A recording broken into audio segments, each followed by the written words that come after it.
기도하겠습니다. 우리를 사랑하시는 자비로우신 주님 감사합니다. 저희들 하나님의 크신 사랑과 은혜 가운데 구원해 주시고 천국의 소망 가운데 하루하루 복음 안에서 살아갈 수 있도록 인도해 주신 것 감사합니다. 우리의 나머지 생애가 하나님께서 인도하시는 대로 또 하나님의 선한 뜻을 위해서 최선을 다할 수 있기를 소망합니다. 우리를 통해서 더 많은 사람들이 구원을 받고 하나님의 참된 사랑과 하나님의 인도하심을 배우기를 원합니다. 우리를 더욱 말씀 가운데 세워주시고 또 세상의 많은 사람들에게 하나님을 증거하는데 우리를 귀하게 사용해 주시기를 원합니다. 우리 경주교회 하나님께서 더욱더 사랑해 주셔서 한 사람 한 사람 보살펴 주시고 하나님의 크고 귀한 은혜들을 더욱 많이 경험하면서 살아갈 수 있도록 축복해 주시기를 원합니다. 주님 오실 때 칭찬과 영광과 존귀를 합당하게 받을 수 있도록 도와주시고 현재의 삶 속에 오직 하나님만을 바라보고 힘차게 살아갈 수 있도록 도와주옵소서. 오늘 모든 시간 함께 해주시고 각 사람 마음속에 합당한 대로 은혜로 채워주옵소서. 예수님의 이름으로 기도합니다. 아멘. 고린도 전서 9장 찾겠습니다. 고린도 전서 9장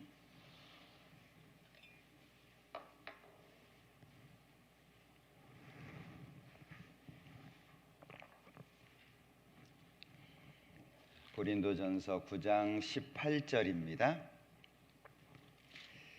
그런즉 내 상이 무엇이냐? 내가 복음을 전할 때에 값없이 전하고 복음으로 인하여 내게 있는 권을 다 쓰지 아니하는 이것이로라. 내가 모든 사람에게 자유하였으나 스스로 모든 사람에게 종이 된 것은 더 많은 사람을 얻고자 함이라. 거기까지입니다. 오늘은 고린도전서 9장을 좀 같이 생각을 해보려고 합니다. 구원을 받고 나서 하나님을 섬기면서 사는 삶을 신앙생활이라고 하죠. 신은 믿는다는 말이고 앙은 우러른다, 따라간다 그런 말입니다. 그래서 신앙생활 그것은 믿음을 가지고 하나님을 따라가는 생활, 이것을 한마디로 신앙생활 이렇게 표현을 하는데 신앙생활을 할 때에는 개인적인 기준을 갖고 사는 게 아주 중요합니다. 우리가 계속 성경을 배우잖아요. 그럼 성경을 배우는 가운데 알고 마음속에 새겨야 되는 것들이 있어요. 그냥 주일날 나와서 말씀 듣는 게 너무 좋고 함께 모여서 교제하는 게 너무 좋죠. 그런데 인생처럼 신앙이라고 하는 것은 항상 굴곡이 있도록 되어 있습니다. 좋은 때가 있는가 하면 어려운 때가 있고, 그래서 우리가 익히 아는 대로 눈물 골짜기 많이 경험하셨을 거예요. 모든 구원받은 사람들은 구원받은 이후에 눈물 골짜기를 경험합니다. 전도하면서 외롭기도 하고, 저도 구원받은 이후에 제가 다니던 직장에서 제일 처음 구원을 받았는데 제가 전염병이 된 것 같았어요. 제 주변에 일단 사람이 없어지고요. 그렇게 가까웠던 친구가 적이 되고, 그리고 저와 함께 했던 사람들이 저를 멀리하기 시작하고, 이제 휴식 시간에 모여가지고 커피를 마시잖아요. 제가 가면 휴식이 끝나요. 다 파해가지고 없어지고, 그래서 이제 제가 그때는 신앙이 어렸기 때문에 왜 나를 구원하셨냐고 하나님 앞에 원망하기도 하고, 내가 언제 구원해 달라고 했냐고 그렇게 따지기도 하고 막 그랬었거든요.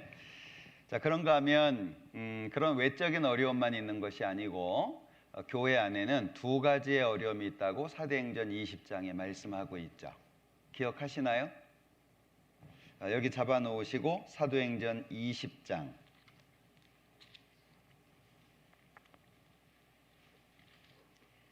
사도행전 20장 29절. 내가 떠난 후에 흉악한 이리가 너희에게 들어와서 그 양떼를 아끼지 아니하며. 이것은 외적인 어려움이죠. 그러니까 외적, 바깥에서 어려움이 온다는 거예요. 뭐 우리를 이단이라고 한다든지 또는 정말 이 사람들이 나빠요. 제가 전도할 때도요, 제 따라가면 음란 비디오 보여준다고 회사에 소문이 났어요.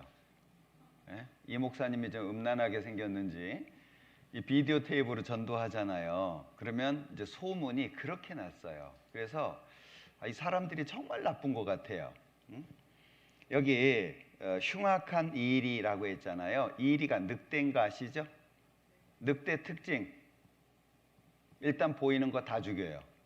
보통은 자기가 먹을 걸 사냥하잖아요. 근데 늑대는 만약에 양 우리에 들어가면 그 안에 있는 양을 다 죽입니다. 그리고 하나를 물어가요. 진짜 나쁜 놈이에요. 근데 왜 남자를 늑대라고 했는지 모르겠어요. 하여튼 이 흉악한 이리가 바깥에서 오죠.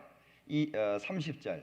또한 너희 중에서도 제자들을 끌어 자기를 좇게 하려고 어그러진 말을 하는 사람들이 일어날 줄을 내가 아노니. 지금 바울 사도가 에베소 장로들을 불러다 놓고 하는 말이에요. 이제 바울 사도는 예루살렘으로 돌아가야 되는 겁니다. 돌아가기 전에 에베소의 장로들을 따로 불러서 그리고 그들에게 경고를 하고 있는 내용이에요. 내가 떠나가면 흉악한 이리가 올 거고 너희 중에서도 또 잘못된 사람들이 나오게 될 거다라고 했는데, 어려울 때 어떻게 할 거냐? 힘들고 어렵고 고통스러울 때 어떻게 자기의 믿음을 지킬 거냐? 31절. 그러므로 너희가 일깨어 내가 3년이나 밤낮 쉬지 않고 눈물로 각 사람을 훈계하던 것을 기억하라. 첫 번째가 뭐죠? 받았던 교훈을 기억하라는 거예요. 어떻게 배웠고 어떤 내용을 들었고 어떤 말씀을 마음속에 은혜로 받아들였는지 그걸 기억하라는 거예요. 32절. 지금 내가 너희를 주와 및 그 은혜의 말씀께 부탁하노니 그 말씀이 너희를 능히 든든히 세우사 거룩해 하심을 입은 모든 자들 가운데 기업이 있게 하시리라. 그래서 어려울 때, 힘들 때는 꼭 해야 되는 게 뭐냐면 무릎 꿇고 기도하는 것과 성경을 가까이 하는 거예요. 어려울 때 잘 안 되죠. 마음이 막 요동을 치고 막 정신이 복잡하고 막 이럴 때는요, 성경 안 들어오거든요. 그런데 그때 해야 될 게 뭐냐? 기도하고 주와 및 그 은혜의 말씀께 기억해야 될 것이. 그래서 신앙생활이라고 하는 것은 어려움의 연속이라고 할 수도 있고요. 내가 사망의 음침한 골짜기로 다닐지라도, 다 암기하시죠? 시편 23편 얼마나 좋아요. 여호와는 나의 목자시니 내가 부족함이 없으리로다. 그가 나를 푸른 초장에 누이시며 쉴 만한 물가로 인도하시도다. 거기까지만 있으면 얼마나 좋아요. 뭐 3절도 괜찮아요. 자기 이름을 위해서 의의 길로 인도하시니까, 내 영혼을 소생시키니까 얼마나 좋아요. 근데 4절은 진짜 죽을 사자예요. 그죠? 4절에 뭐가 나와요? 내가 사망의 음침한 골짜기로 다닐지라도. 얼마나 불편해요. 그런데 그런 것이 있어요. 성경은 있다고 미리 말씀하시잖아요. 그런데 그런 신앙의 삶 속에서 내가 어떤 기준을 가지고 신앙생활을 할 거냐? 때로는 비가 오고, 때로는 천둥 번개가 치고, 때로는 해가 반짝이고 있는데 항상 좋은 때만 있지 않아요. 그래서 신앙생활을 하실 때 신앙의 정의를 내리는 게 아주 중요해요. 나는 신앙이 뭐라고 하냐? 나는 신앙을 뭐라고 생각할 거냐? 이게 정의를 내리는 것이 아주 중요해요. 예를 들면 이런 게 있죠. 교회 왜 나오지?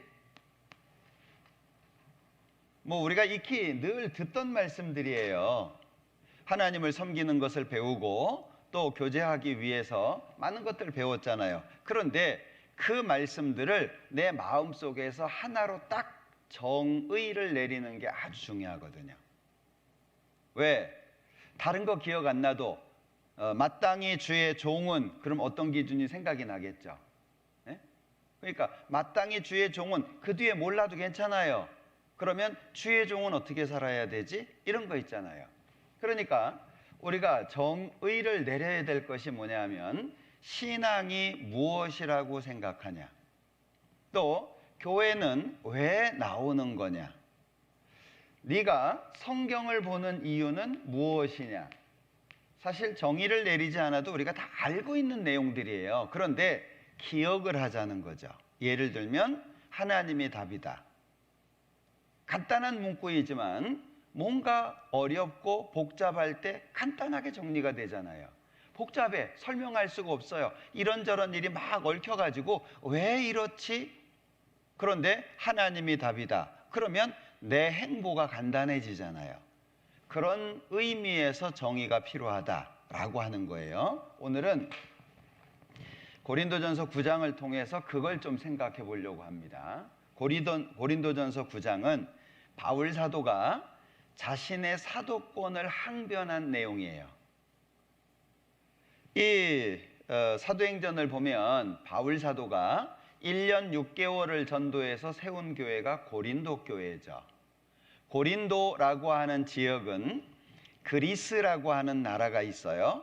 위에 큰 땅이 있고 아래 작은 땅이 있는데 연결이 돼 있어요. 그 연결된 부분에 고린도라고 하는 지역이 있습니다. 항구 도시고, 일단 항구 도시니까 사람들이 많이 왕래를 해요.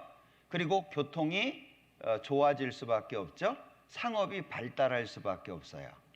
죄가 많은 도시입니다. 고린도는 코린시안에서 왔는데 풍기문란이라는 뜻이에요.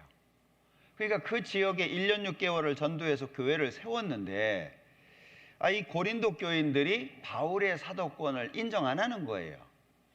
바울이 12사도 중에 하나냐? 아니지 않냐? 처음에는 좋게 받아들였다가 이게 중간에 잘못된 것이 들어감으로 말미암아 마음이 바뀌어졌는데, 사람은요 쉽게 바뀝니다. 뭔가 잘못된 것이 들어가잖아요. 그러면 딴 사람이 돼요. 내가 알던 사람이 아니에요. 전혀 다른 사람이 돼요. 그러니까 바울 사도가 그걸 항변하는데 1절에 보면, 내가 자유자가 아니냐, 사도가 아니냐, 예수 우리 주를 보지 못하였느냐, 주 안에서 행한 나의 일이 너희가 아니냐, 항변하고 있죠. 나는 사도다라고 하는 걸 말하고 있어요. 2절, 다른 사람들에게는 내가 사도가 아닐지라도 너희에게는 사도니 나의 사도됨을 주 안에서 인친 것이 너희라. 시작이 좋았죠? 바울 사도가 고린도의 교회를 세웠어요. 고린도 교인들이 바울을 좋아하기도 했습니다. 교회가 만들어졌어요. 그런데 잘못된 것이 들어옴으로 말미암아 오히려 반대파가 돼버린 거죠. 3절, 나를 힐문하는 자들에게 발명할 것이 이것이니 내가 변명하겠다, 그 얘기예요. 나를 힐문, 사도가 아니다, 먹고 살기 위해서 사도를 한다, 별 얘기를 다 하는데 그 얘기를 들으면서 내가 변명을 좀 하겠다라고 하는 거죠. 4절, 우리가 먹고 마시는 권이 없겠느냐, 우리가 다른 사도들과 주의 형제들과 게바와 같이 자매된 아내를 데리고 다닐 권이 없겠느냐, 어찌 나와 바나바만 일하지 아니할 권이 없겠느냐, 누가 자비량하고 병정을 다니겠느냐. 군인이 자기가 농사 지어가지고 추수해가지고 털어가지고 곡식을 들고 다니는 군인이 어딨냐. 자비량하지 않는다는 거죠. 누가 포도를 심고 그 실과를 먹지 않겠느냐, 누가 양떼를 기르고 그 양떼의 젖을 먹지 않겠느냐. 내가 사람의 예대로 이것을 말하느냐, 율법도 이것을 말하지 아니하느냐. 그러니까 성경하고 비교해도 난 틀린 얘기하고 있는 게 아니다, 이제 그런 얘기죠. 9절, 모세의 율법에 곡식을 밟아 떠는 소에게 망을 씌우지 말라 기록하였으니 하나님께서 어찌 소들을 위하여 염려하심이냐, 전혀 우리를 위하여 말씀하심이 아니냐.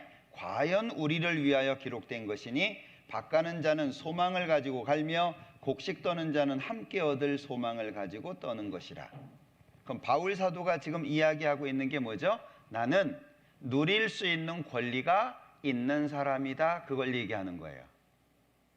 그런데 이 바울 사도가 12절에 다른 이들도 너희에게 이런 권을 가졌거든 하물며 우리일까 보냐. 그러나 바울이 항변하려고 하는 건 이거예요. 자, 우리는 마땅히 쓸 수 있는 권리가 있다. 그러나 우리가 이 권을 쓰지 아니하고 범사에 참는 것은 그리스도의 복음에 아무 장애가 없게 하려 함이로라. 그러면 권리보다 앞세워 생각하고 있는 게 뭐죠? 복음이에요. 바울 사도는 사도이기 때문에 누릴 수 있는 권리가 있어요. 그런데 그 권리보다 앞세워 생각하고 있는 게 뭐죠? 복음에 문제가 생길까 봐. 바울 사도가 앞에 있는 권리를 쓴다고 해서 문제가 되는 건 없어요. 왜? 다른 사람들도 그걸 쓰고 있으니까. 바울 사도가 이 권리를 쓴다고 해서 문제가 될 것은 없지만 바울 스스로 무엇 때문에 권리를 안 쓰고 있죠? 복음 때문에. 만약에 누가 권리 사용하는 것을 보고 복음에 문제를 제기할까 봐. 바울 사도의 마음을 여기에서 볼 수 있죠? 13절 성전에 일을 하는 이들은 성전에서 나는 것을 먹으며 제단을 모시는 이들은 제단과 함께 나누는 것을 너희가 알지 못하느냐. 이와 같이 주께서도 복음 전하는 자들이 복음으로 말미암아 살리라 명하셨느니라. 예수님 말씀과 비추어 봐도 내가 권리를 쓰는 건 문제되지 않는다. 그 얘기를 이제 하고 있는 거예요. 자, 15절 그러나 내가 이것을 하나도 쓰지 아니하였고 또 이 말을 쓰는 것은 내게 이같이 하여 달라는 것이 아니라 내가 차라리 죽을지언정. 바울 사도의 마음 이해되시죠? 우리는 믿음의 주요 또 온전케 하시는 예수님을 바라보고 삽니다. 또한 그 예수님을 온전히 따랐던 사람들을 바라보고 삽니다. 그러니까 예수님을 바라보고 예수님을 바르게 따라갔던 사람들을 바라보고 사는 거예요. 그 중에 이제 바울 사도가 있는데 이 바울 사도는 죽을지언정. 그러면 자기 생명보다 앞서 생각했던 게 뭐죠? 복음이라는 거예요. 이걸 배웠으면 좋겠다는 거예요. 마귀는 우리에게 세상의 화려함도 주죠. 그리고 우리를 대적하는 사람들도 세워놓죠. 그것만 있을까요? 사실 외적인 어려움은 내적인 결속을 만듭니다. 외부에서 압력이 많이 들어오면 안에 있는 사람들이 더 단단해져요. 2단이니 3단이니 뭐 이렇게 얘기하잖아요. 그럼 우리 안에서 결속이 더 강해집니다. 근데 그걸 약하게 만드는 게 뭐냐면 내적인 갈등이에요. 외적인 갈등은 힘을 모아서 이겨낼 수 있는데 내적에서 문제가 생기면 안에 있는 사람들이 마음이 나누어져 버려요. 오히려 이게 더 어려운 부분입니다. 그러면 내적인 갈등을 이기는 방법이 뭐죠? 제가 한때 많이 말씀을 드렸던 것이 하나님이 계시고 내가 있어요. 하나님과 나와의 관계가 중요하다.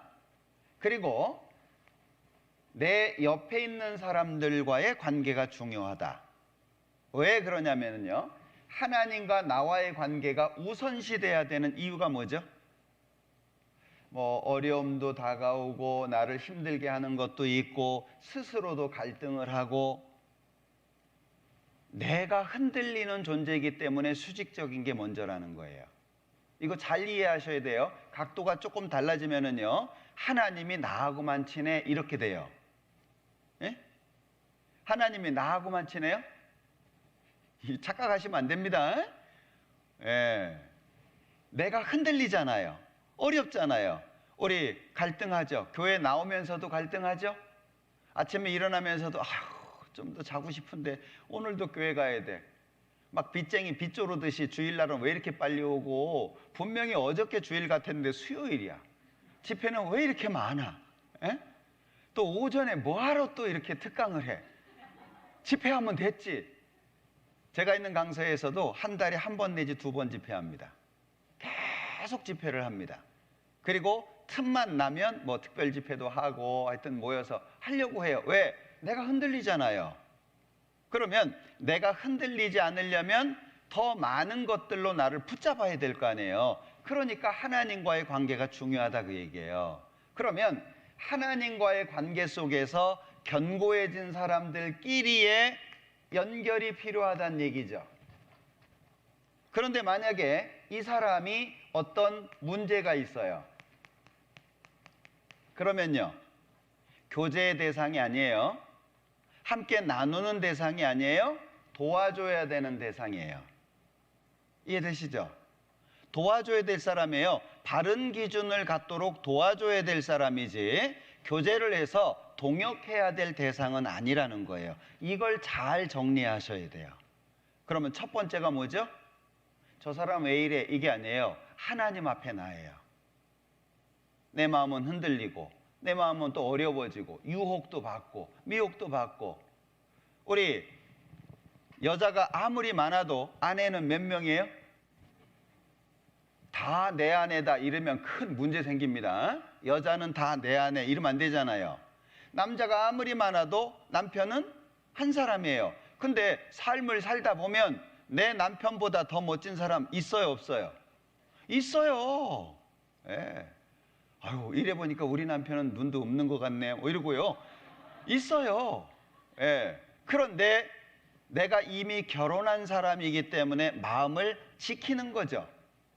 더 이상 못 들어오도록 지키는 거잖아요. 근데 그걸 열어버리면 큰 문제가 생기죠. 하나님 앞에 내가 그렇다 그 얘기예요. 나는 하나님 사람이 됐어요. 근데 세상이 자꾸 유혹해요. 놀러와, 한번 와봐, 좋은 거 있어, 쉬었다가 뭐. 그러니까 나는요, 난 죽은 사람이야. 나는 세상에 대해서 십자가에 못 박혔고 세상도 나에 대해서 십자가 못 박혔어. 네가 아무리 불러도 나 죽었어. 이래야 되는데 마음이 동해가지고요, 한번 가볼까? 이러면 그때부터요 막 속이 뒤집어지는 거예요. 그러니까 하나님 앞에서 나를 지키는 게 먼저죠.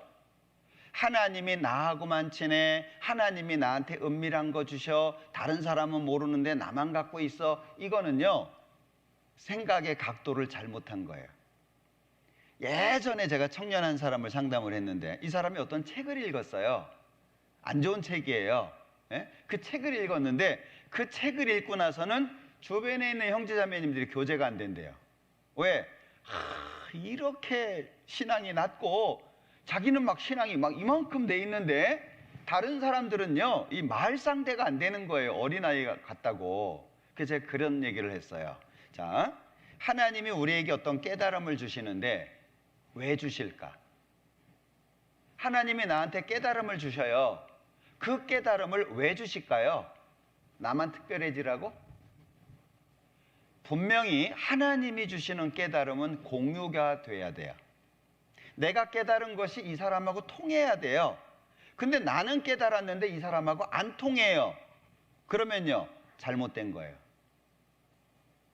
근데 하나님이 나한테 꽤 너무 커요. 야, 이런 것이 있었구나. 근데 얘기가 안 돼.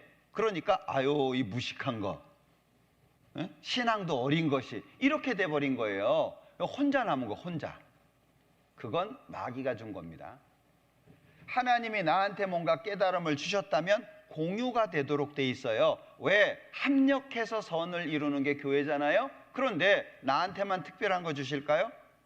저도 성경을 읽다 보면 깨닫는 것들이 있잖아요. 근데 얘기를 해보면 나만 깨달은 것 같아. 내가 생각한 것이 안 통해요. 그럼 어떻게 해요? 그 쓰레기통에 집어넣어야 돼요. 저는 기준을 그렇게 갖고 있어요. 그래서 형제 자매들하고 공유가 안 된다든지 전도인들과 공유가 안 되는 깨달음이나 은혜는 그건 포장된 것일 수 있어요. 나를 넘어뜨리는 포장된 거. 그래서 수직적인 관계가 중요한 것은 내가 흔들리기 때문입니다. 내가 부족하기 때문이에요. 그러면 하나님과의 관계가 정확하게 확실하게 되면 내가 견고해지죠? 그렇게 옆에 있는 사람하고 교제하는 거라는 거예요. 그런데 이 사람이 문제가 있어요? 그러면 교제의 대상이 아니고요, 도와줘야 되는 대상이에요. 그래서 기도해주고 뭔가 바르게 깨닫도록 기도해주고 도와줘야 된다는 거죠. 그걸 기억하셔야 돼요. 그러니까 이 바울 사도가 내가 죽을지언정 이렇게 표현하고 있잖아요. 그럼 바울 사도는 가장 중요하게 생각하는 게 뭐냐? 자기가 쓸 수 있는 권리, 사도라고 하는 위치보다 먼저 뭐죠? 복음을 먼저 생각하고 있는 거예요. 이 마음을 우리가 좀 배웠으면 좋겠어요. 15절 중간입니다. 죽을지언정 누구든지 내 자랑하는 것을 헛된 대로 돌리지 못하게 하리라. 아주 강한 어조죠. 어떤 사람도 내가 자랑하는 거 못 뺏는다. 자, 17절. 내가 내 임의로 이것을 행하면, 임의, 내가 좋은 마음으로 자원하는 마음으로 이것을 행하면 상을 얻으려니와 임의로 아니한다 할지라도 나는 직분을 맡았노라. 그러니까 막 지치는 마음으로 또는 항상 좋은 마음이 될 수는 없잖아요. 해야 되니까, 하나님이 나한테 맡기셨으니까, 그렇게 하더라도 이 직분을 행한다. 그러면서 오늘 읽었던 18절에 그런즉 내 상이 무엇이냐. 우리 상 기대하시나요? 신앙생활 속에서 상을 기대하고 사셔야 됩니다. 그러니까 어떤 분들은 그래요. 야, 구원해 주신 것이 얼마나 감사한데 상을 바라보고 순종하냐? 그건 나쁜 거야. 이런 얘기 하시는 분이 있어요. 좋게 들리세요? 구분이 되셔야 됩니다. 성경에 상에 대한 말씀이 얼마나 많은데요. 그런데 이 상이라고 하는 것은 상장 주고 상품 주고 박수 쳐주고 그런 거 아닙니다. 하나님께서 우리를 위해서 준비하신 것이 고린도전서 2장에 나와요. 보죠. 고린도전서 2장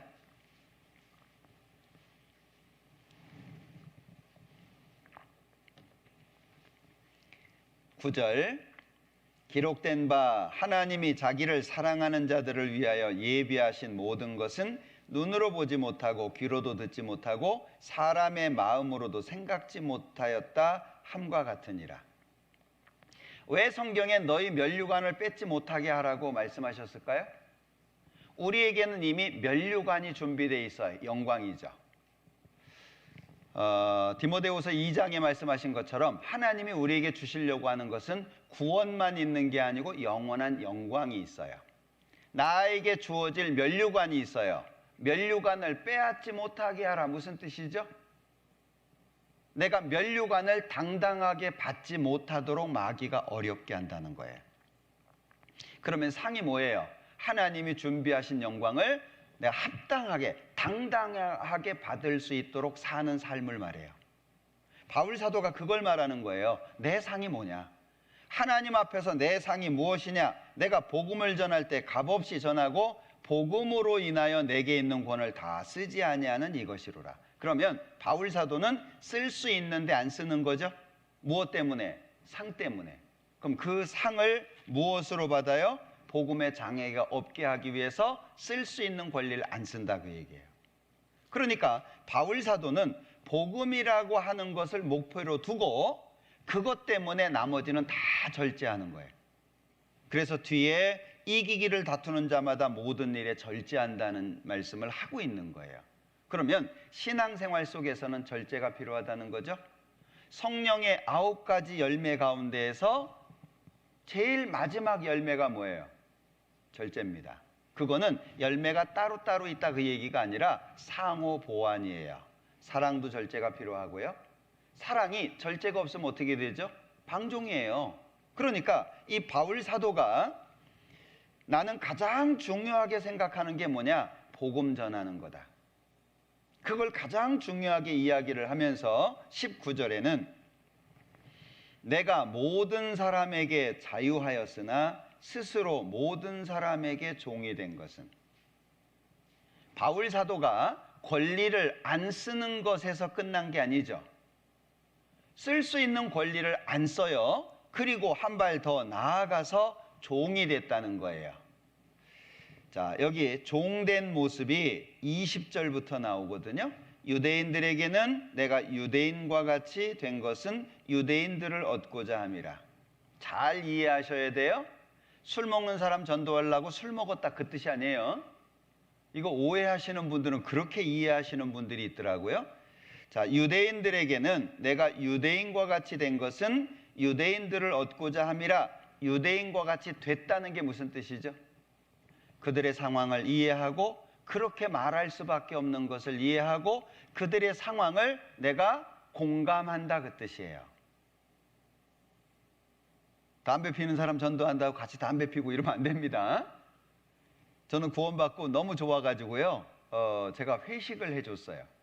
나 천국 간다고 친구들 불러다 놓고요, 술 쫙 깔아놓고, 야, 나 천국 간다 이제, 내 기분 좋으니까 한턱 쏜다 그래가지고 술도 사주고 그랬는데 그러면 안 돼요.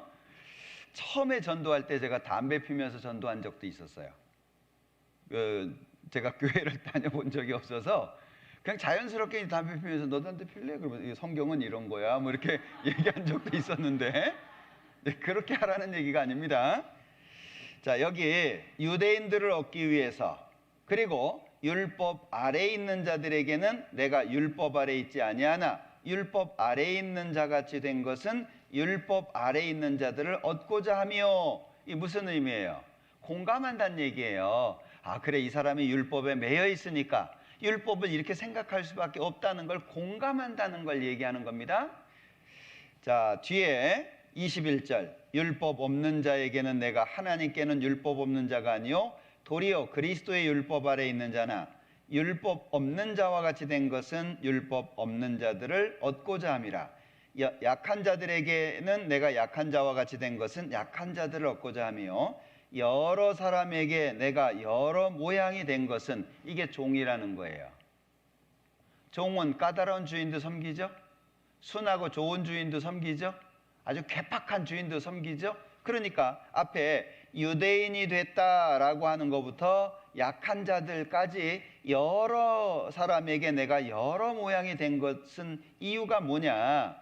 여러 모양이 된 것은, 여기 여러 사람에게 내가 여러 모양이 된 것은 이게 종의 모습이에요. 그러니까 내가 그들을 무시하고 유대인이라고 해가지고 예수님 죽인 놈들 이러면 안 되잖아요.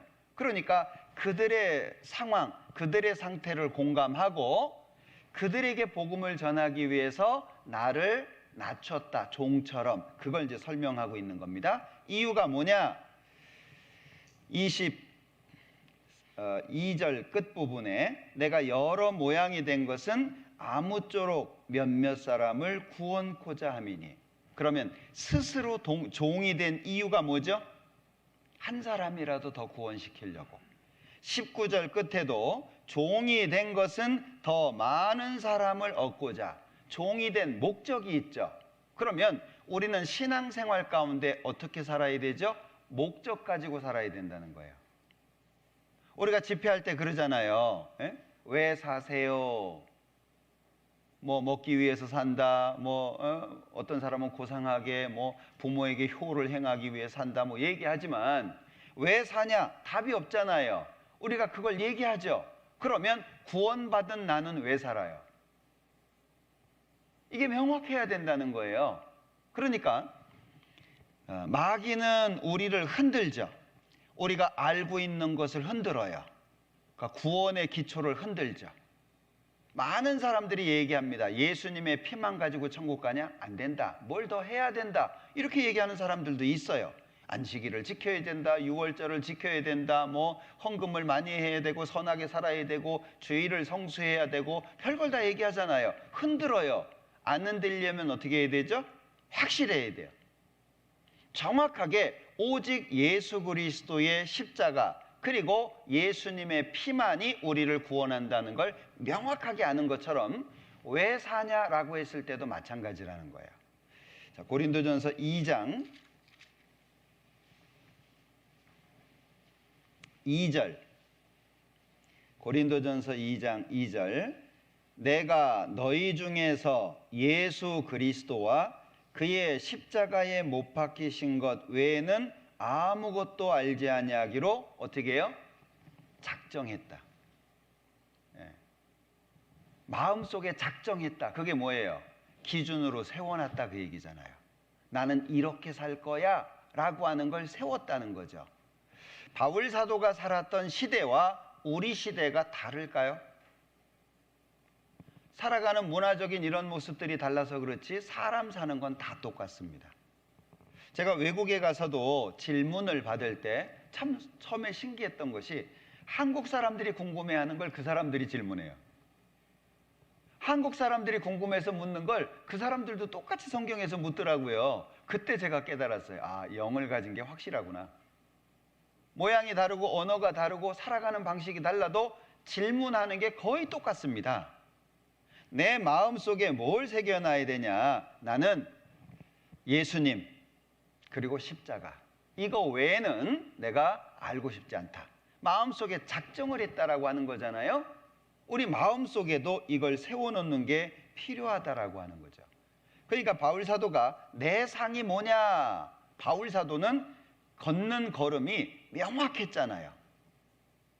내가 그리스도를 본받는 자 된 것 같이 너희는 나를 본받는 자 되라. 아무나 할 수 있는 말이 아니죠.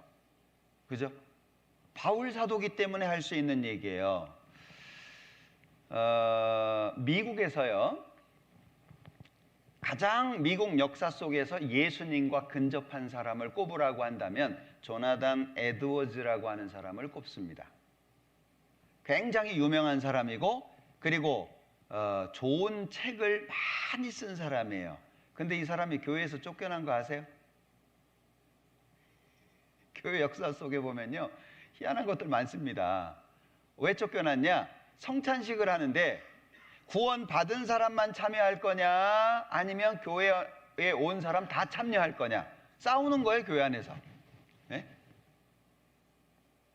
에어컨을 여기다 세울 거냐, 여기다 세울 거냐, 어디 있거나 뭔 상관이에요. 그러니까 이게 신앙의 중심이 명확하지 않으면 중요한 문제 때문에 고민하는 게 아니라 별로 안 중요한 것 때문에 싸우는 거예요. 교회가 어려워지는 이유가 그거예요. 아니, 국을 끓이는데 소금으로 간을 할 거냐, 간장으로 간을 할 거냐, 뭔 상관이 있어요. 먹는 사람 믿음으로 먹는데. 우리 형제 자매님들 믿음으로 먹잖아요. 국을 먹으면서 소금으로 간했냐, 간장으로 간했냐 물어봐요? 안 그러잖아요. 짜면은 나가서 물 한번 먹으면 되고, 싱거우면 뭐 그냥 집에 가서 소금을 먹든지 하면 되고, 별로 중요하지 않은데 그게 중요한 문제가 되는 거예요. 마귀가 하는 거잖아요.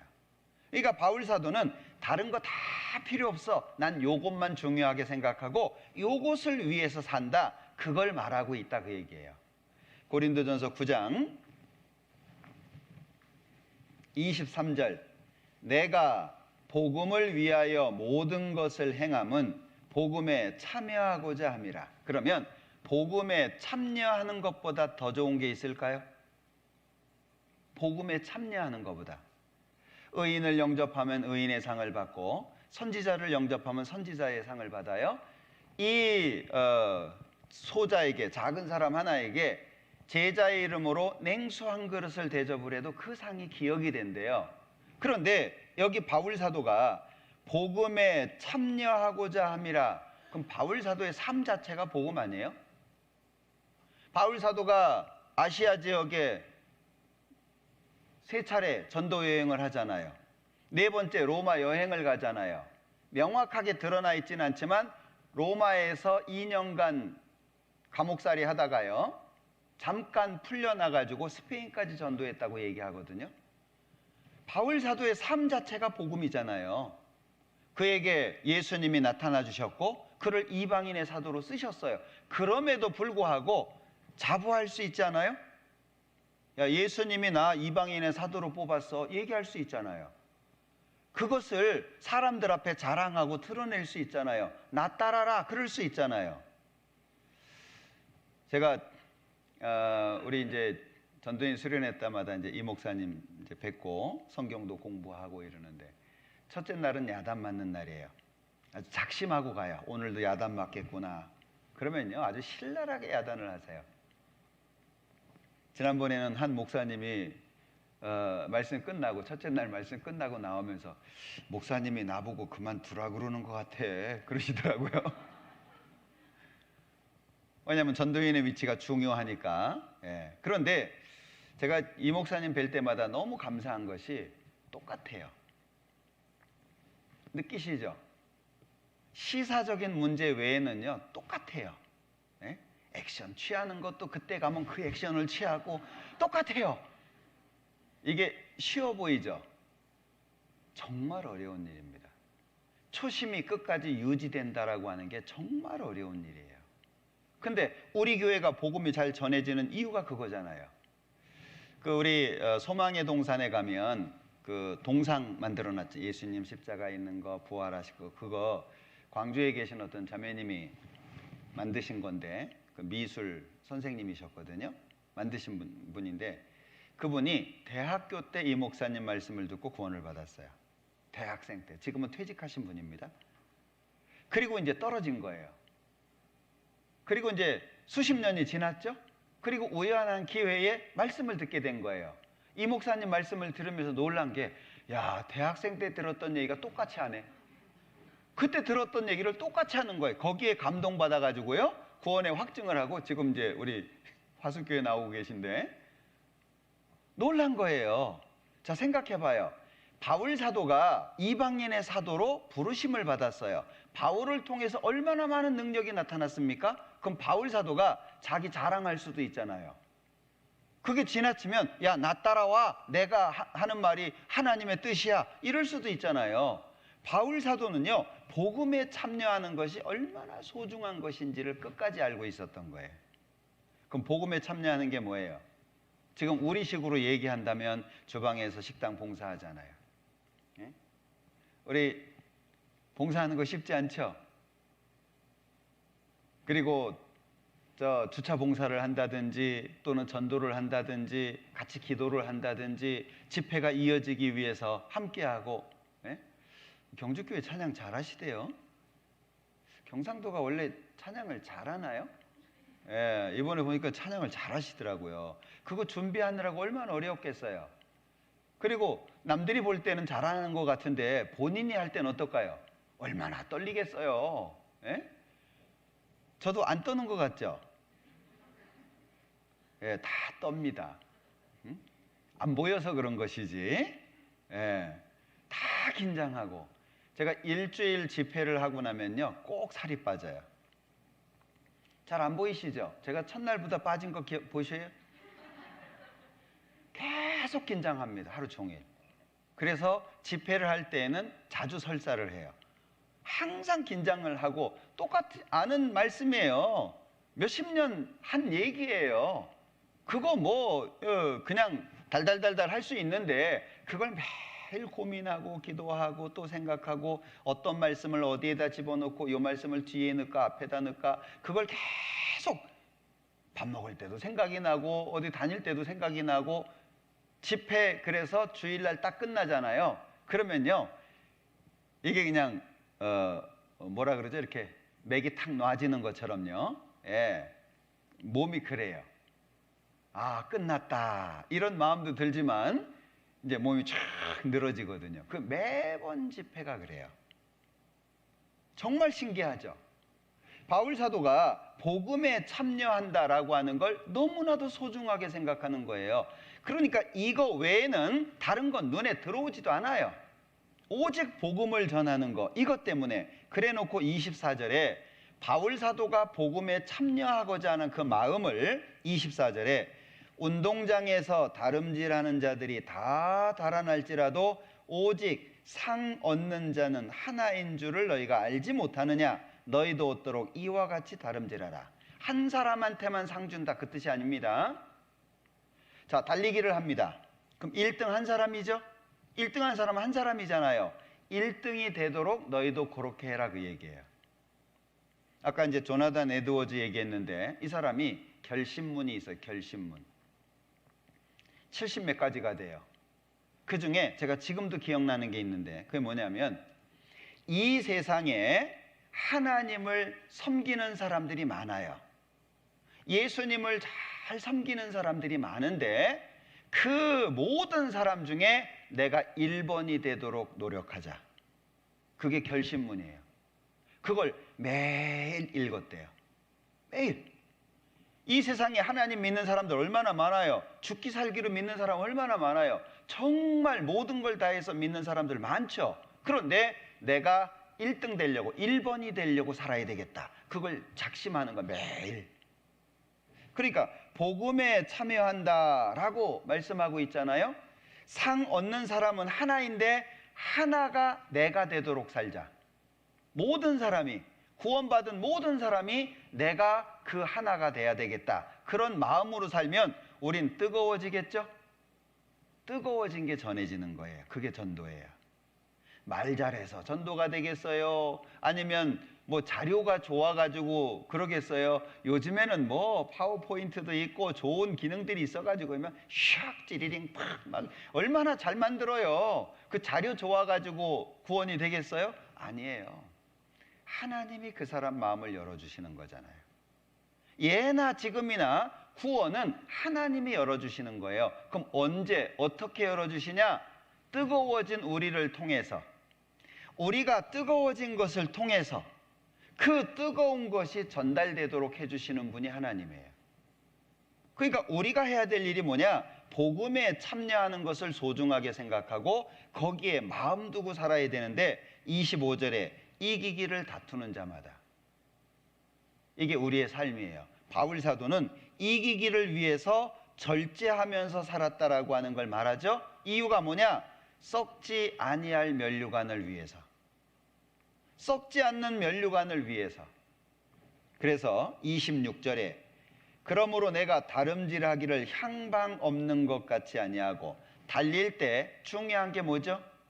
달릴 때 방향이잖아요. 방향. 달릴 때 중요한 건 방향이에요. 향방 없는 것 같이 아니하고, 그러니까 바울 사도는 방향이 정확하게 정해져 있다 그 얘기죠. 그리고 싸우기를 허공을 치는 것 같이 아니하여, 싸울 때 허공에다가 손짓 해봐야 뭐 아무 의미가 없잖아요. 그러니까 정확한 목표, 목적을 가지고 살았다, 그걸 표현하고 있어요. 27절, 내가 내 몸을 쳐 복종하게 함은, 자신을 친다는 거예요. 복종시킨다는 거예요. 왜? 내가 남에게 전파한 후에 자기가 도리어 버림이 될까 두려워합니다. 모든 구원받은 사람들은 이 마음 갖고 살아야 됩니다. 선줄로 생각하는 자는 넘어질까 조심하는 거예요. 누가 서 있어요? 서 있는 사람 없어요. 저는 하나님의 말씀을 전하는 부탁을 받아서 설교하는 일을 하고 있지만 제 마음을 들여다보면 설교 못해요. 제 마음 다를 것 같죠? 똑같습니다. 갈등하는 거 똑같고, 삐지는 거 똑같고, 막 열받는 거 똑같고, 막 속상한 거 똑같고. 예. 저하고 자매하고 싸울까요? 안 싸울까요?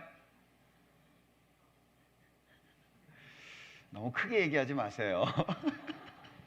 싸우죠. 예, 의견 충돌이 생기죠. 다툽니다. 기분 나쁠 때도 있고. 예, 보면 우리 자매보다 제가 더 많이 삐지는 것 같아요. 마음이 상해요. 있어요. 그거 붙잡아야 되잖아요. 예? 싸우는 건 싸우는 거고, 내가 해야 될 일은 해야 될 일이고, 붙잡아야 되잖아요. 그러니까 내가 내 몸을 쳐서 복종하게 한다는 게 뭐예요? 복음 외에는 딴 데다가 마음 돌리지 못하게 내가 나를 단돌이 한다는 거잖아요. 예? 단디합니까? 내 마음을요 그냥 딱 붙잡아가지고 복음에만 딱 집중하도록. 왜? 나를 건드리는 것들이 많아요. 예. 참 사랑한다고 결혼을 했는데 아내가 늘 이뻐 보이지는 않죠? 어떤 때는요 아주 이뻐 보여요. 근데 어떤 때는요 속상할 때도 있어요. 그죠? 남편도 마찬가지죠. 예. 아유, 아내가 좀 이렇게 얘기를 하면 좀 순종적으로 그러셨어요, 미안해요, 막. 남자들의 꿈이 그거잖아요. 현모양처. 예? 남자만을 위해서 존재하는 여인. 예? 그거 돼요, 안 돼요? 그럼 자기가 백마탄 왕자가 돼야지. 자기는 백마탄 왕자가 안 되면서 바라보는 대상한테는 현모양처. 우리 마음이 그래요. 제 마음에는 그게 없겠어요? 그리고 저희 자매는 앉으면 꼭 노트를 가지고요 적어요. 적은 걸 가지고 집에 와서 또 저한테 설교를 해요. 오늘 예화는 그게 어디가 안 맞다. 그리고 왜 발음을 그렇게 하냐. 제가 이스라엘 민족 하나님이 선택하셨는데 왜 선택하셨냐. 이것은 적은 민족이기 때문에 그 적자가 저는 적이라고 했어요. 늘 적은 민족. 왜 그렇게 썼으니까 항상. 왜 적자를 적이라고 하냐? 그걸요, 막 할 때마다 오늘은 몇 번 했는 줄 아냐? 그리고 막 그러면은요, 미워 보여요. 나도 알아. 예? 나도 모르게 나온 건데, 나도 안다니까? 그 얘기를 해요. 예. 우리 자매가 제일 싫어하는 게 제가 껌 씹는 거예요. 응? 목사가 껌 씹는 게 얼마나 추해 보이는지 아냐? 그래가면서요, 막. 하여튼 뭐 별걸 다 얘기합니다. 왜 주머니에 손을 넣고 있냐부터 해가지고요. 예? 자세가 왜 삐딱하냐? 어깨는 왜 한쪽 이렇게 올라와 있냐? 뭐. 그러면요, 마음에 좋은 마음이 사라져요. 그런데 그거 누구 좋으라고 한 얘기예요? 저 좋으라고. 얘기 안 해주면 저는 모를 거 아니에요. 그래서 지금은 적이라고 안 하고 적이라고 합니다. 고쳤잖아요. 왜? 내가 내 몸을 쳐서 복종하게 하면. 복음이라고 하는 건 다 똑같아요. 찬양하는 사람, 뭐 기도하는 사람, 그리고 인도하는 사람, 봉사하는 사람 다 많지만 다 똑같은 기준이 있어요. 내가 내 몸을 쳐서 복종하게 하는 것. 누구나 다 마찬가지예요. 목사는 뭐 수십 년 됐으니까 안 해도 돼요? 교회에서 오래된 집사님들은 안 해도 돼요? 이제 막 구원받은 형제만 해야 돼요? 아니에요. 목사부터 시작해가지고 다 하나같이 내가 내 몸을 쳐서 복종하게 하면, 그래야 하나님의 것이 바르게 보여요. 잘못하면 하나님의 것이 왜곡되게 보입니다. 잘못되게 보여요. 마음속에 이런 말씀도 있네? 이거였네? 어떤 사람이요, 정말 놀라운 거 깨달았다고. 나는 그동안 예수 그리스도라고 알고 있었는데 성경에 보니까 그리스도 예수더라고.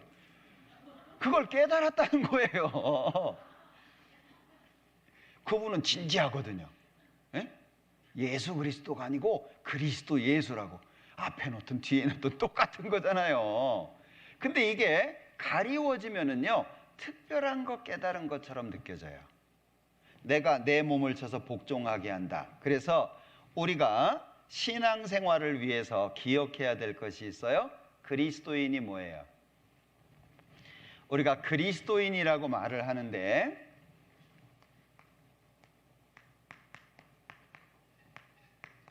요 그리스도라고 하는 말을 한자로 표현한 것이 기독입니다. 한자로 표현한 것이, 그리스도라고 하는 말을 한자적으로 표현한 것이 기독이에요. 그래서 기독교, 그리고 기독교인 이렇게 불러요. 그걸 이제 영어로는 뭐 크리스천이다 이렇게 얘기하잖아요. 그리스도인이에요. 그럼 그리스도인이 뭐예요? 나는 그리스도인입니다. 그럼 그리스도인이라고 하는 말이 뭐예요? 그냥 겨우 예수님이 죄 용서해 준 거 믿었고 천국 갈 수 있는 사람이다, 거기에서 멈추는 게 아니에요. 그리스도인이라고 하는 말은 내가 세상에서 살고 있다가 예수님 편으로 간 거예요. 소속이 바뀌었어요. 몽골 사람이 한국 사람 된 거예요. 한국 사람이 미국 사람 된 거예요. 그러면 한국의 법이 아니라 미국의 법의 제재를 받아요. 그리스도인이라고 하는 말은 예수님이 내 죄를 영원히 용서해 주신 것을 믿었고 이제 천국 갈 사람이다, 거기에만 멈춰져 있지 않아요. 하나님 편의 사람이 된 거예요. 소속이 바뀐 거예요. 그러니까 그리스도인을 한마디로 뭐라고 얘기할 수 있냐? 주를 위해서 자기의 것을 스스로 포기하고 종이 된 사람들. 그걸 설명하고 있는 것이 이 고린도전서 9장이라는 얘기예요. 그리스도인이 뭐냐? 주님을 위해서 누가 시킨 게 아니에요. 스스로 자기의 것을 포기하고 종된 사람. 그게 그리스도인이에요. 그러니까 바울 사도가 내가 복음에만 관심을 둔다, 복음에 아무 장애가 없게 하기 위해서 산다 그러는 거예요. 그럴 때 하나님의 말씀이 들리면 아멘이 되는 거예요. 근데 그게 안 되면은요, 먹고 살기 힘들어 죽겠는데 그럼 직장 때려치란 얘기냐, 맨날 교회당만 나오란 얘기냐, 마음에 불평과 불만이 생겨요. 아멘이 돼야 되는데 그래 맞아, 구원받은 사람들은 그렇게 살아야지. 그럼 좋은 마음이 어떤 마음이에요? 내가 지금 못하더라도 아멘 되는 마음이죠. 그래, 내가 잘 못하고 있어. 그렇게 해야 되는데, 그렇게 하려고 애써야지. 이게 좋은 마음인데, 그게 안 되면 어떻게 되죠? 맨날 이것저것 하라 그러고 요구만 하고 돈도 없는데 뭔 작정을 하라 그러고 막, 그게 그냥 불만이 되는 거예요. 그러면 좋은 마음이 안 되죠. 거기에 누가 들어와요? 사단의 괴계가 들어와요. 그러면 마음이 조금씩 나빠져요. 그러다가 그게 터질 수 있는 계기가 생겨요. 무리가 생긴다든지 어떤 계기가 생긴다든지, 그러면 그래, 맞아, 그게 맞잖아. 그러면 그런 마음이 있는 사람들끼리 모여지게 되죠. 그러면 특징이 뭐냐? 차가워져요. 마음이 차가워져요.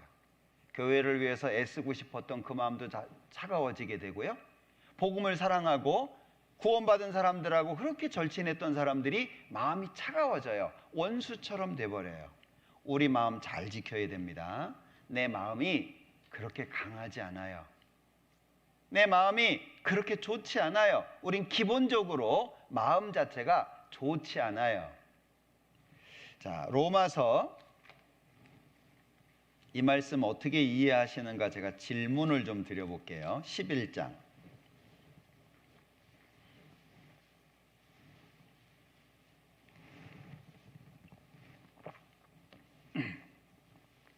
자, 로마서 11장.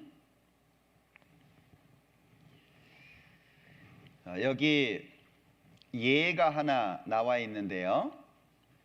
17절. 또한 가지 얼마가 꺾였는데 돌 감람나무인 네가 그들 중에 접붙임이 되어 참 감람나무 뿌리의 진액을 함께 받는 자 되었은즉. 잘 아시죠? 접붙이는 얘기예요.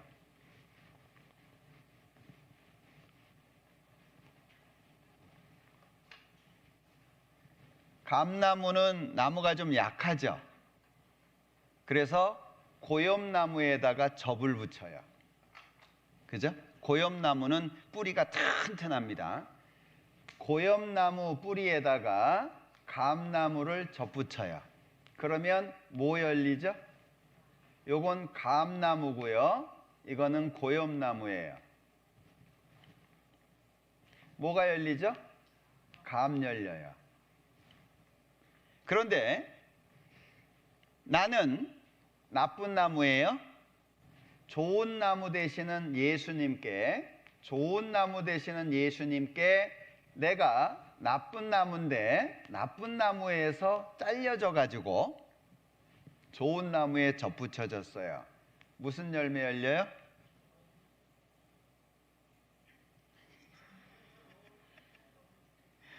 자, 봐요. 다시. 고염나무에 감나무를 접붙이면 뭐 열려요? 감 열려요.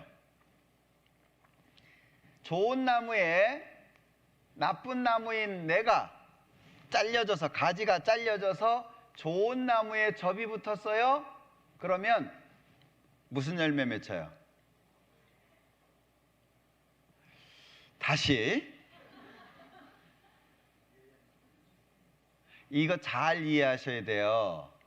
구원 받아서 좋은 사람 되는 게 아니에요. 예? 구원 받으면 좋은 사람 돼요? 지옥 갈 죄인이 구원 받아가지고 하나님 자녀 된 거, 신분만 바뀐 거예요. 구원 받고 나니까 나쁜 생각 안 들어요? 구원 받고 나니까 착한 것만 생각돼요? 구원 받고 나니까 부부싸움 한 번도 안 하던가요? 본성이라고 하는 것은, 본성이라는 말의 의미가 뭐냐면 하늘로부터 주어진 거예요. 본성은 안 바뀌어요. 그러니까 감나무 접붙이잖아요. 감의 본성대로 감이 열려요. 이거 제가 몰랐거든요. 저는 설교할 때 좋은 나무 되시는 예수님에게 나쁜 나무인 내가 접붙임을 받아가지고 좋은 열매 맺힙니다, 막 이렇게 설교를 했거든요. 실제 접붙이는 일을 하시는 분이 와서 얘기를 해주더라고요. 그거 아니라고. 진짜 그래요. 그런데 자, 좋은 나무인 예수님에게 나쁜 나무인 내가 접붙여졌어요.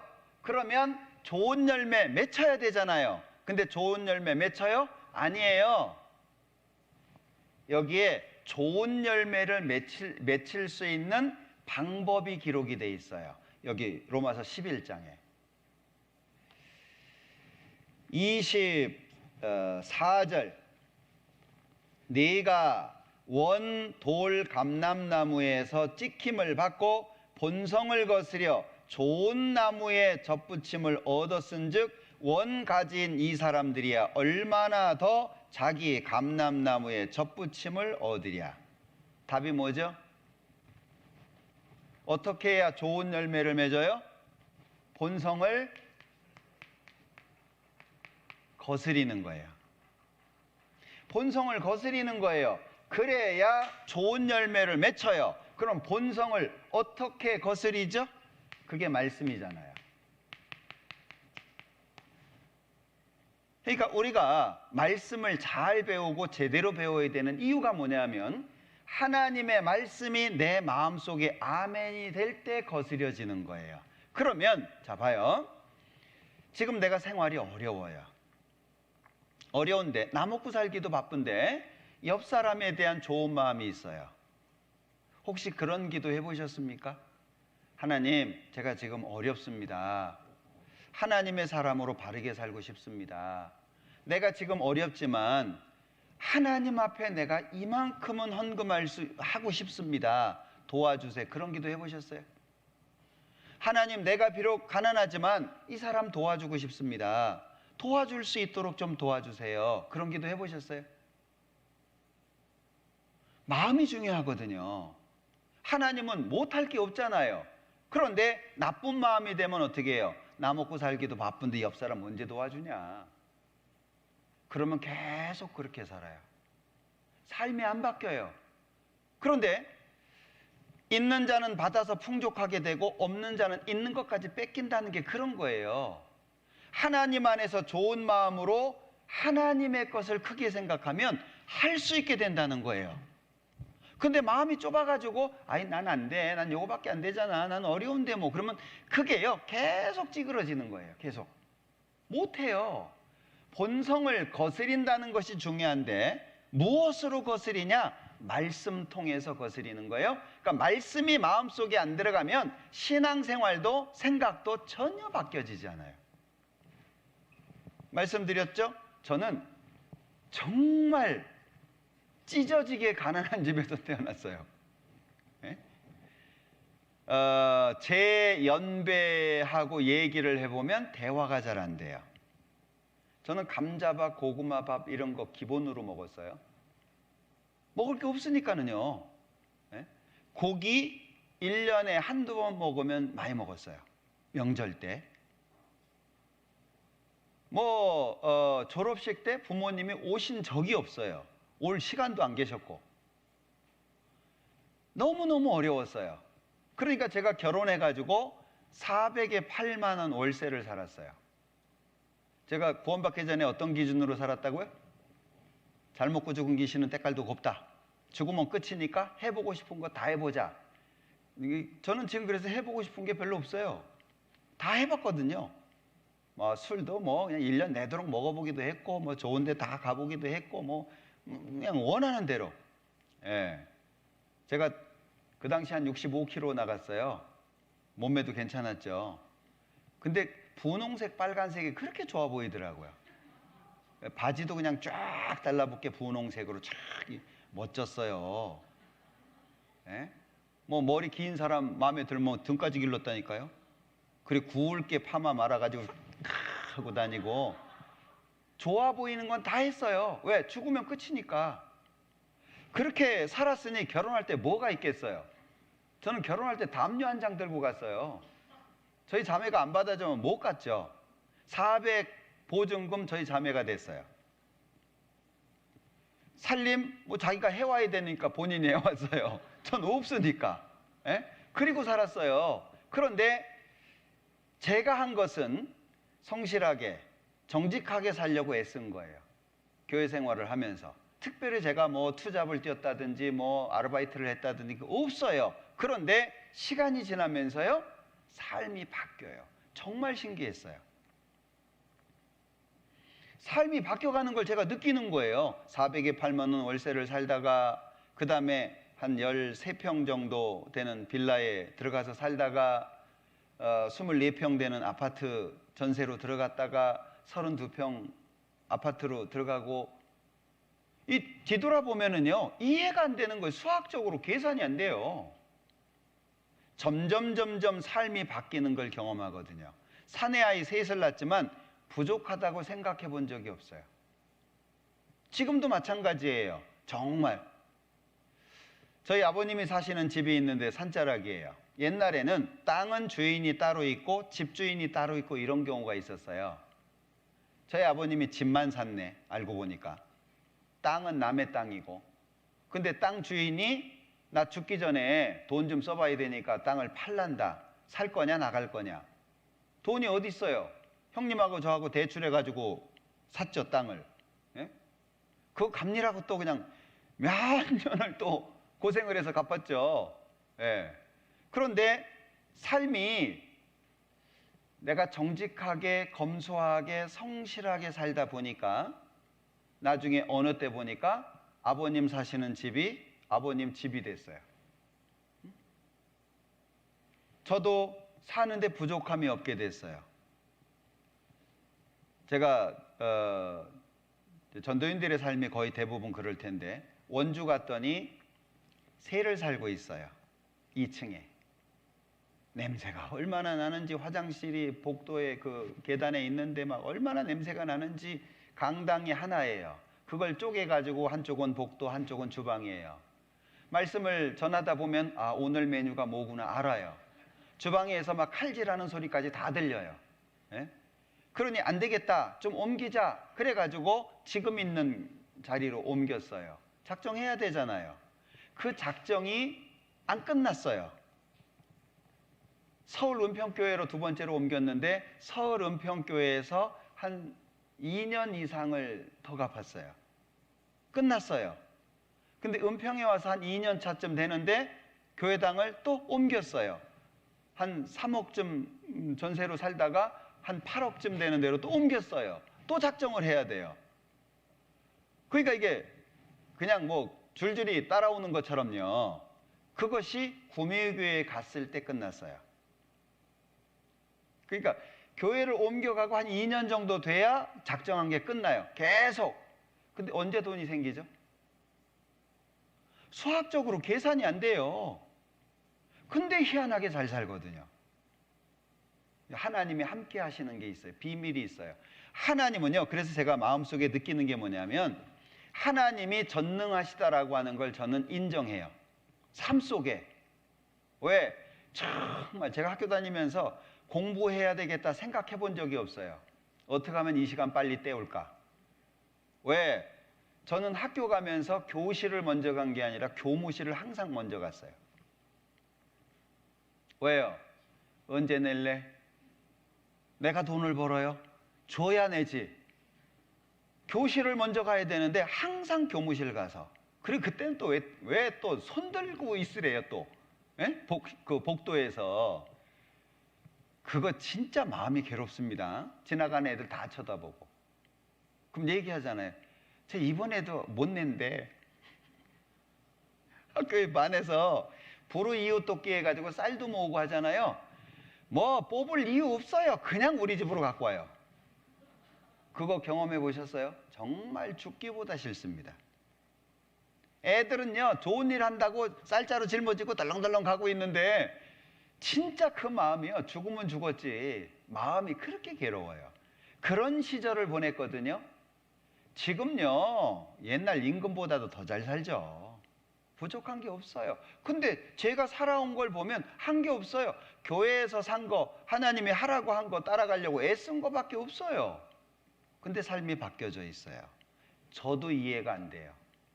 지금 하나님이 함께 하시는 것이 있어요. 그러니까 본성을 거스릴 때 좋은 열매가 맺죠. 그 본성을 어떻게 거스려요? 말씀 가지고. 그러니까 그 말씀이 내 마음속에 아멘이 되도록 만드는 것이 내 책임이에요. 어떤 것도 못 들어와야 돼요.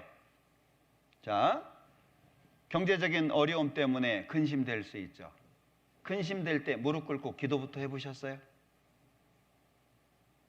자꾸 엉뚱한 걸 한단 말이에요. 내가 뭔가 해결하려고 애를 써요. 먼저 무릎 꿇고 기도부터 해보세요.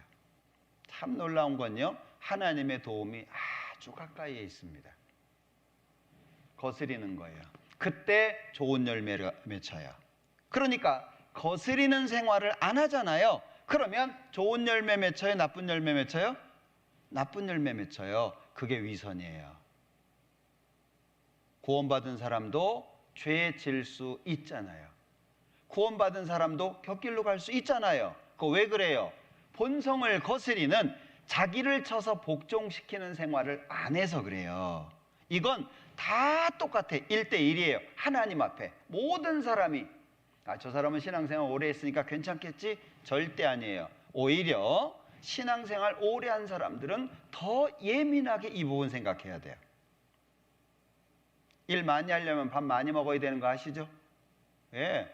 믿음이 좋다, 신앙이 크다라고 하는 것은 어려움이 없다는 것이 아니라 어려움을 이겨낼 수 있는 힘이 있는 걸 얘기하는 거예요. 오히려 구원받고 오래되시면 더 갈등이 많습니다. 더 조심해야 되는 게 많아요. 말 한마디도 마찬가지고. 그러니까 바울 사도가 고린도전서 9장에서 이걸 계속 말씀하고 있는 거예요. 자, 데살로니가전서 2장을 보죠. 데살로니가전서 2장 19절. 2장 19절. 우리의 소망이나 기쁨이나 자랑의 면류관이 무엇이냐? 그의 강림하실 때 우리 주 예수 앞에 너희가 아니냐? 너희는 우리의 영광이요 기쁨이니라. 왜 교회가 있죠? 왜 형제자매님들이 있어요? 이 교회는 오아시스와 같습니다. 정말 이 교회는 너무나도 중요해요. 그러니까 마귀가 교회를 흔들려고 많이 애를 쓰는 거예요. 교회가 무너지잖아요? 그러면 복음 어떻게 전할 거예요? 교회가 무너지면 신앙생활을 어떻게 할 거예요? 우리는 교회를 정말 중요하게 생각해야 됩니다. 그러니까 개인이 본성을 거스리는 삶을 사는 가운데 교회 생활을 하지 않으면 내가 누룩이 될 수 있어요. 내가 다른 사람에게 어려움을 줄 수 있어요. 그러니까 교회를 사랑한다라고 하는 것은요, 내가 포기되고 교회가 사는 거예요. 교회를 위해서 내가 포기되는 거예요. 자, 이 말씀은 좀 마음속에 기억하셨으면 좋겠어요. 신앙생활의 바탕 속에 이걸 놓으셨으면 좋겠어요.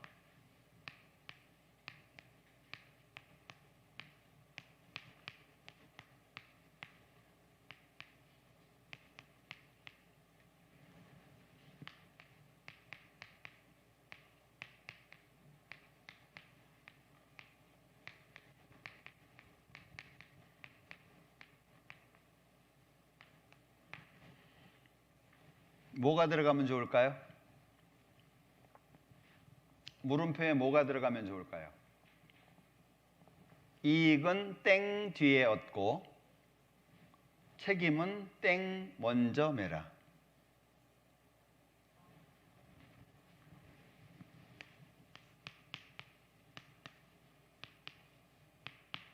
이익은 남보다 뒤에 얻고, 내가 얻을 이익이라면 뒤에 있어도 하나님이 나한테 주세요. 앞서 줄 선다고 나한테 오는 게 아니에요. 우린 하나님을 믿고 살잖아요.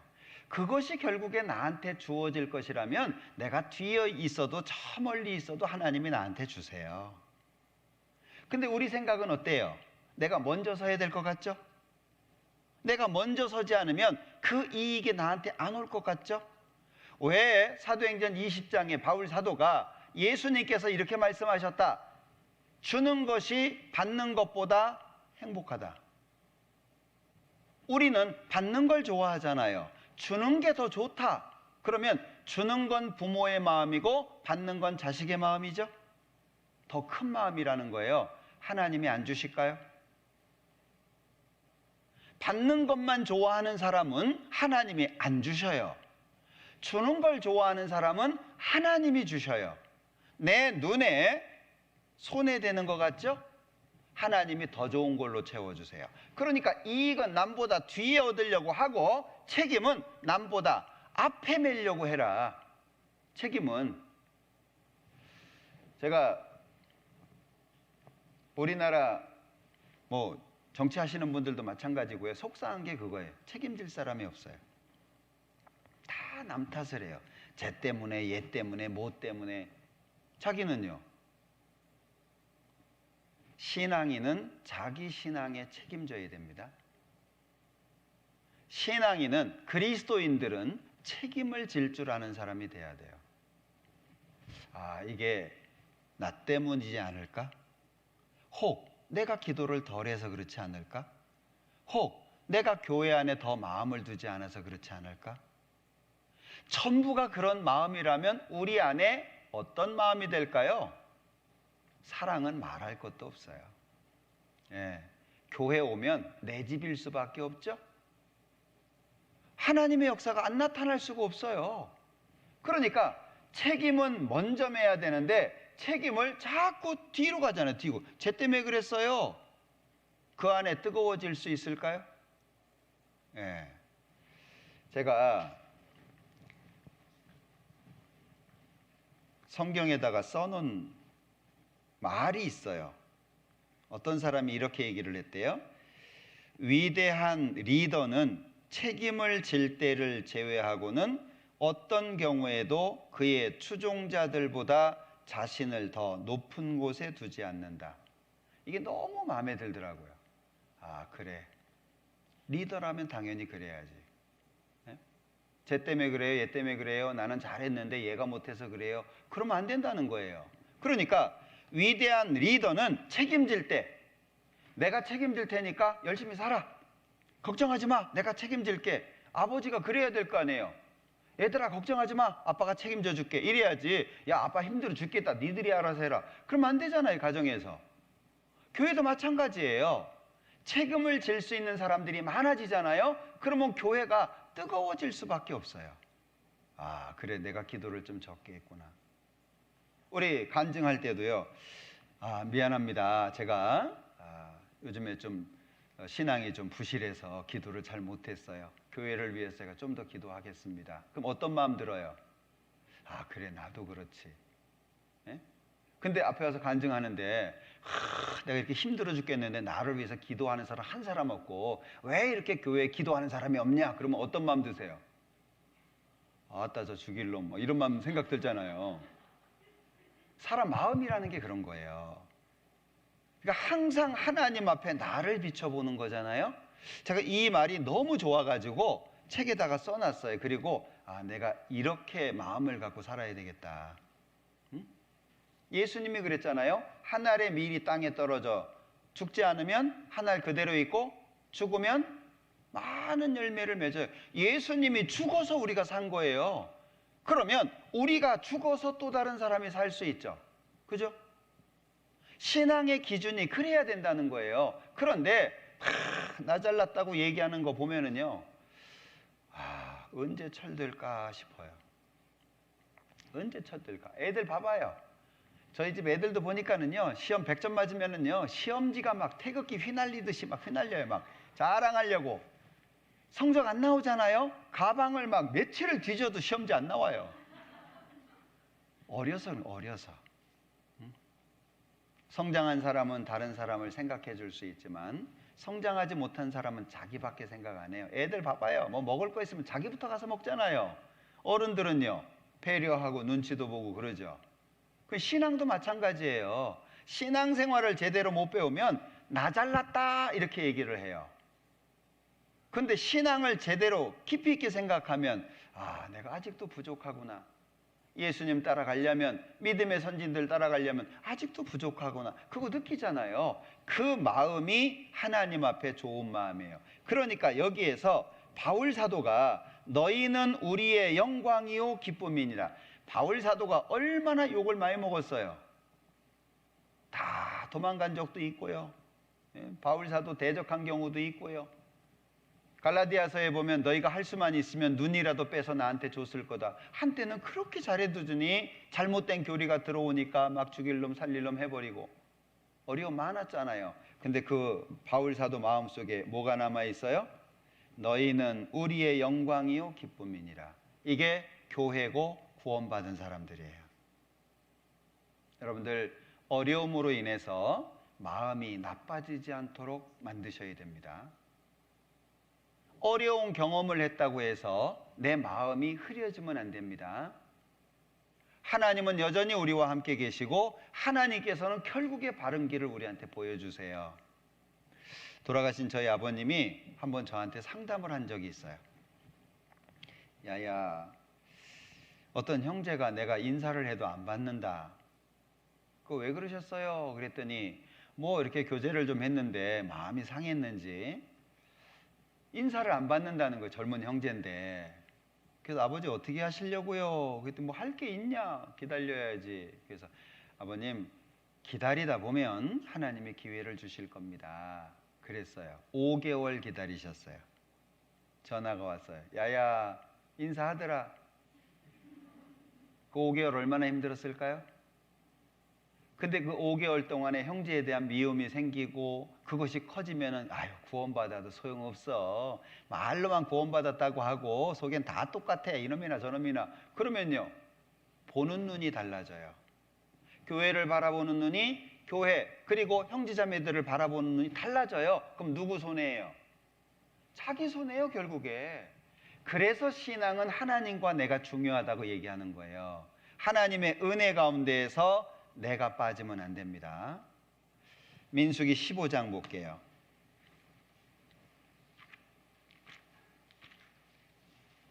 민수기 15장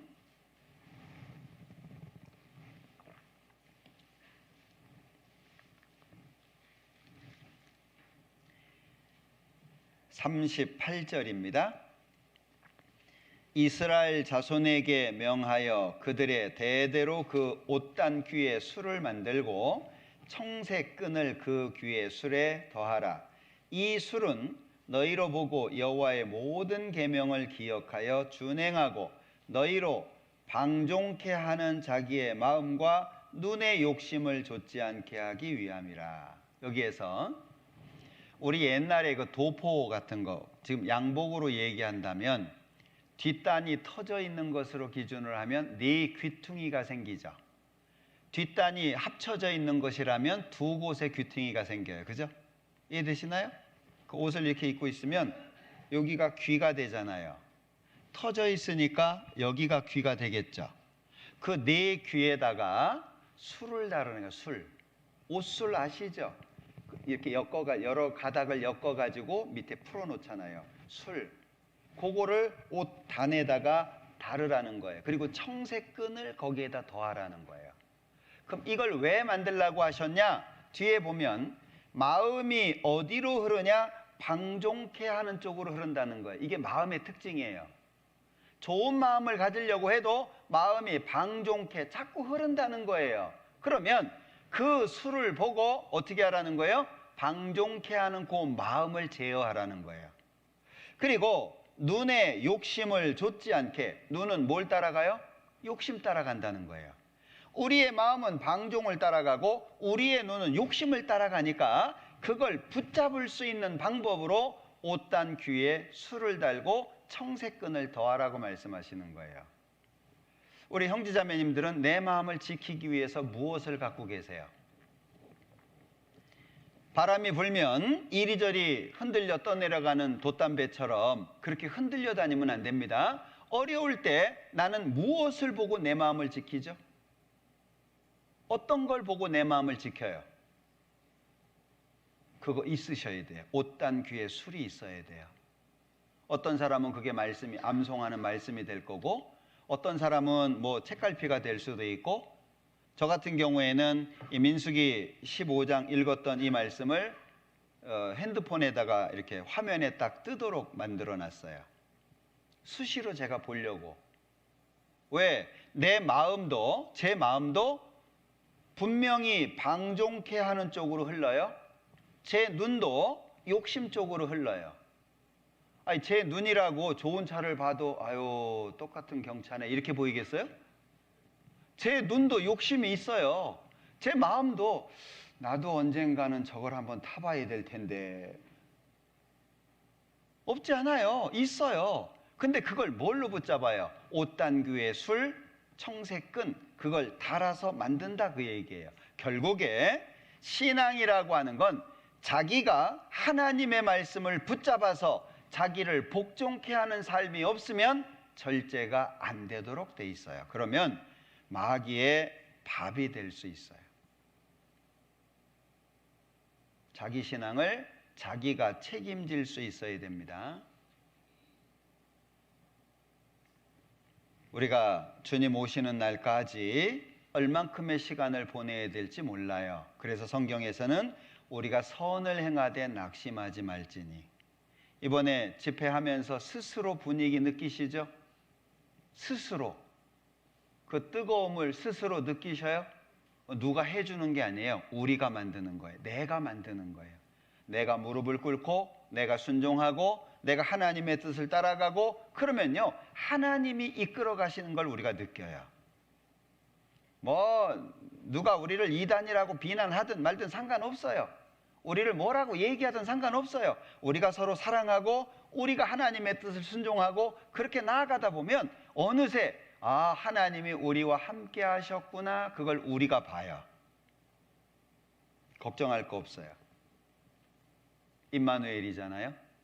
그리고 우리에게 정확한 하나님의 말씀이 우리에게 있다는 것을 기억하셔야 돼요. 그래서 이 고린도전서 9장 오늘 말씀을 좀 드렸는데 많이 읽어보셨으면 좋겠어요. 그리고 이 바울 사도의 마음을 내가 바울 사도 마음처럼 살아야 되겠다. 그걸 자기 것으로 만들려고 애쓰시면 좋을 것 같아요.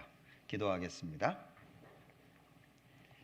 우리를 사랑하시는 자비로우신 주님 참으로 감사합니다. 우리에게 귀한 말씀 주셔서 마음속에 담을 수 있도록 도와주시고 또 특별히 집회를 하는 중간에 함께 할 수 있는 시간 주신 거 감사합니다. 우리 경주교회 하나님께서 더욱 사랑해 주셔서 한 사람 한 사람 위로해 주시고 붙잡아 주시고 또 말씀 가운데 힘을 얻도록 도와주시기를 원합니다. 이번 집회를 통해서 말씀을 듣는 모든 분들 마음에 구원이 심기워질 수 있도록 도와주시고 하나님께서 우리와 함께 하심을 우리 서로가 알 수 있도록 도와주시기를 원합니다.